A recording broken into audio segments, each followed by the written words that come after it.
Ang sabi daw nila, kapag nagsahod na daw siya dito sa Facebook, diretso na daw papasok yung earnings niya doon sa GCash niya.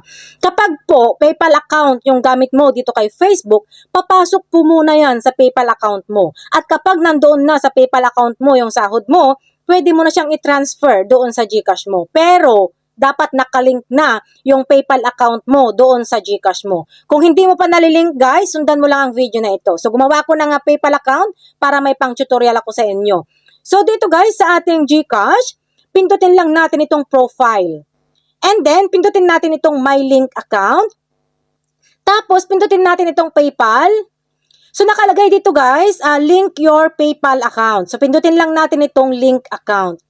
At dito, ilagay nyo na yung email or yung mobile number na ginamit nyo doon sa inyong mga PayPal account. At dito naman, yung password ng PayPal account ninyo. And then, log in. So, kapag ganito na guys, yung makikita ninyo, ibig sabihin yan, nakalink na yung PayPal account ninyo dito sa GCash nyo. So, pindutin nyo lang itong okay. At kapag may laman na yung PayPal account nyo, dahil nga sumahod na kayo dito kay Meta, sana all, ilipat nyo na doon sa GCash ninyo. So, paano nga ba natin maililipat sa GCash yung pera natin doon sa ating PayPal account? So, buksan ulit natin ang ating GCash. So, dito guys, sa ating GCash, pindutin lang natin itong cash in. And then, makikita nyo dito sa baba yung PayPal. Pindutin natin ito. At dito guys, makikita nyo na yung balance ng PayPal account ninyo. Gaya sa akin guys, 0.00.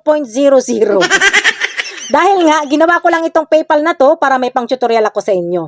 And then, ilagay nyo na yung amount kung magkano yung gusto nyong i-transfer. And then, pindutin nyo na itong next. And then, mapupunta na yung pera dito sa GCash ninyo.